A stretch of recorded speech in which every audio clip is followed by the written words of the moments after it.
Finally tonight, drug companies running clinical trials in far-off places. NewsHour correspondent Fred DeSam Lazaro of Twin Cities Public Television reports from India.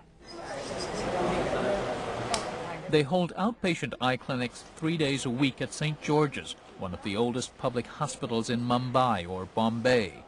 Dozens of patients vie for attention from doctors like Yasmin Bhagat.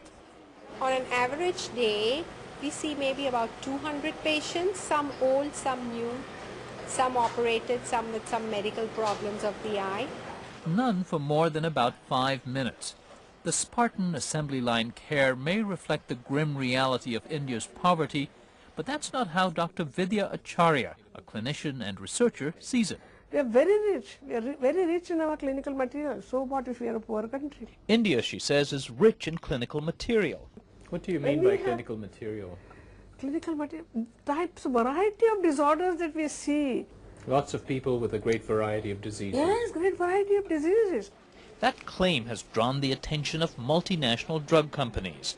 Clinical trials are a tedious, expensive, and critical phase in the development of new drugs, and companies from Pfizer to Glaxo have begun moving them to India, drawn by its large supply of scientists, doctors, and most of all, patients. More than 30 million people in India suffer from heart disease. At least that number are diabetic, and tens of millions suffer from various forms of cancer and psychiatric disorders. India can give you 1/3 more patients in 1/3 less time.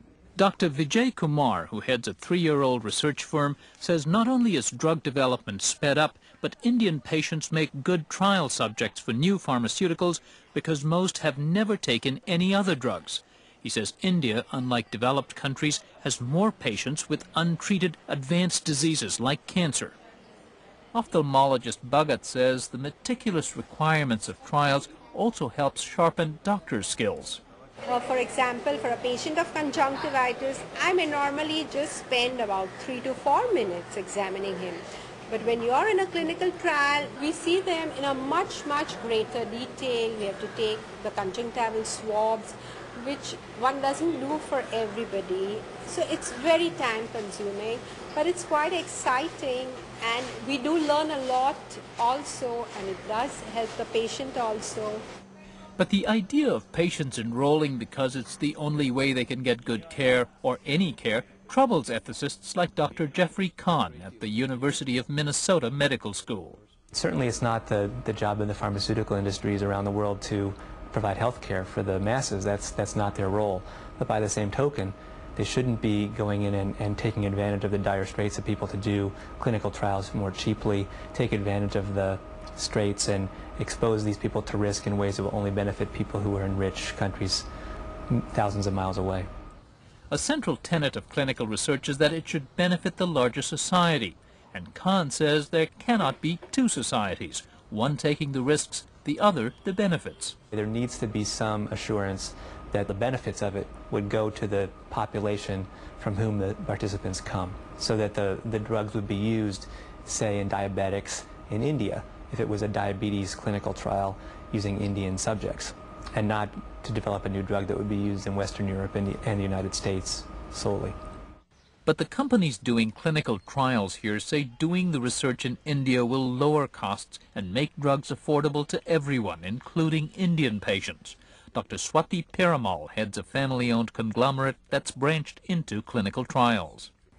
In the year 2010, there are going to be more diabetics anywhere in the world. Most of them will be in India. And I think the drugs which are being developed in India on the backs of Indian people will not only benefit our country, but will benefit people everywhere at an affordable cost, at a very good quality. Questions of quality worry some experts. Will people desperate to enroll just to get health care lie about their medical histories? Will doctors take advantage of patients whose poverty and illiteracy make them especially vulnerable in India? In November, the Indian government announced plans to register and then monitor all clinical trials in the country, also to create laws to enforce ethical guidelines. But even with laws on the books, India has seen widespread abuses in medicine.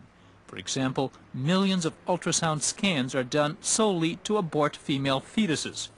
Kidneys are routinely purchased from poor people for transplantation.